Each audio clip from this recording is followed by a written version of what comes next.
Setelah ini kepada ketiga tersangka kami perbolehkan untuk kembali ke rumahnya masing-masing. Pemeriksaan terhadap 3 orang tersangka hari ini alhamdulillah sudah bisa berjalan dengan lancar. Saya tadi sudah memastikan proses pemeriksaan dari awal terhadap para tersangka berjalan sebagaimana yang diatur di dalam KUHAP maupun peraturan Kapolri. Penyidik menjunjung tinggi asas-asas sebagaimana undang-undang yang mengatur kami di dalam proses pemeriksaan terhadap tersangka. Hak-hak bagi beliau-beliau untuk mendapatkan istirahat, kemudian makan siang, ibadah, dan lain-lain kami berikan selama proses pemeriksaan tersebut.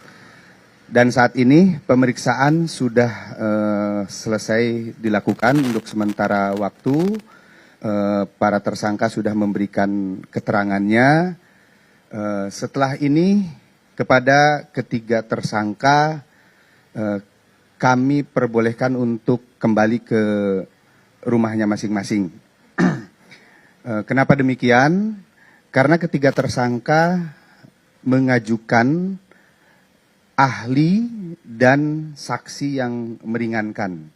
Tentunya dalam hal ini kami sebagai penyidik harus menjaga keseimbangan keterangan dan informasi sehingga proses penegakan hukum ini adil dan berimbang.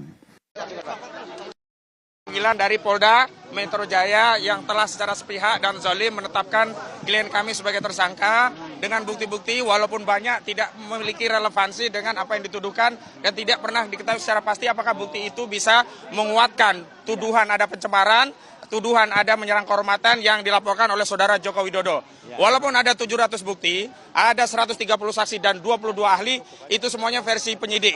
Kalau tidak ada relevansinya maka tidak bernilai. Saya ambil analogi untuk membuktikan seorang itu adalah perempuan, salah satunya dia head. Jadi kalau polisi menghadirkan 1000 Luna Maya, bukan Lucinta Luna ya, ada 100.000 Lucinta Luna, tetap tidak akan bisa membuktikan bahwa Lucinta Luna itu perempuan begitu ya, dia tetap laki-laki. Dan hari ini bukan 700 bukti yang kita tunggu, sebenarnya hanya cukup 1 bukti, yakni selembar ijazah dari saudara Joko Widodo yang tidak pernah kunjung dihadirkan. Yang kedua, kami ingin tegaskan bahwa Polda Metro Jaya telah melakukan tindakan yang melanggar presumption of innocence, yakni saat pemanggilan telah secara jelas menyebutkan nama-nama klien kami tanpa menyebut inisial. Padahal awalnya sudah disebutkan secara inisial, tetapi saat pemanggilan yang menjelaskan 3 mekanisme baik dilakukan secara langsung, dikirim lewat WhatsApp dan lewat pos, itu secara tegas menyebut nama-nama. Kalau nama-nama itu muncul dari media, wajar. Tetapi kalau itu dari aparat penegak hukum, itu sama saja. Polda Metro Jaya telah melakukan apa yang disebut pelanggaran asas hukum, presumption of innocence. Yang selanjutnya, hari ini klien kami ada panggilan sebagai tersangka. Padahal ada 1 terlapor yang naik juga menjadi tersangka belum diperiksa. Artinya ada target-target yang sifatnya prematur terhadap klien kami dan ini kami kuat dugaannya ini bukanlah proses hukum murni tapi ada proses yang melibatkan tangan-tangan kekuasaan diawali dengan tuntutan-tuntutan pendukung Jokowi untuk segera menetapkan tersangka dan hari ini mereka melakukan tuntutan-tuntutan untuk menetapkan tersangka menjadi tahanan. Saya tegaskan hari ini yang harusnya segera ditahan adalah Firly Bahuri yang sudah 2 tahun lebih sudah tersangka. Tetapi Polda Metro Jaya tidak melakukan tindakan apapun. Karena itu hari ini kami yakin klien kami pun tidak akan dilakukan penahanan sebagaimana Polda tidak melakukan penahanan terhadap Firly Bahuri. Selanjutnya yang harus ditahan karena berkekuatan hukum tetap adalah Sylvester Matutina. Karena dia sudah inkrah. Dan Sylvester Matutina saat penyidikan di tingkat kepolisian tidak pernah ditahan. Karena sebelum menjadi terpidana, dia dulu pernah menjadi terdakwa dan sebelumnya juga pernah menjadi tersangka. Dan dalam proses tersangka itu yang pasalnya juga sama, penghinaan dan fitnah 310311 KHP, saudara Sylvester Matutina tidak pernah ditahan dalam prosesnya. Karena itu hari ini sebagai bukti bahwa negara kita negara hukum, Polda sedang menjalankan penegakan hukum, tidak ada proses penahanan terhadap klien kami. Selanjutnya dari koordinator litigasi Bang Petrus Celestinos kami persilakan. Pak Petrus dulu. Bang, ya. Pak Petrus dulu. Maaf, hormati tim kami ya. Pak Petrus dulu. Enggak apa-apa. Nanti ada waktunya, Koordinasi nanti ada. koordinator saya Jadi beliau. singkat saja, bahwa hari ini, pemeriksaan hari ini harus menjadi momentum penting, terutama bagi penyidik. Harus beri kesempatan seluas-luasnya kepada tersangka yang dipanggil untuk kita adu bukti.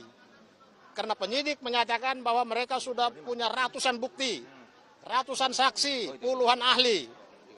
Sementara dari Mas Roy, Pak Rismon, dan mungkin juga Dr. Tifa, masing-masing juga bawa bukti hari ini. Kita adu secara terbuka di dalam ruang pemeriksaan. Supaya ini tidak menjadi teka-teki. Karena selama ini polisi hanya fokus kepada bukti-bukti yang dimiliki oleh pelapor yaitu Jokowi. Sementara bukti-bukti yang menjadi kekuatan utama para tersangka ya Mas Roy, Pak Rismon, Dr. Tifa sama sekali belum disentuh oleh penyidik.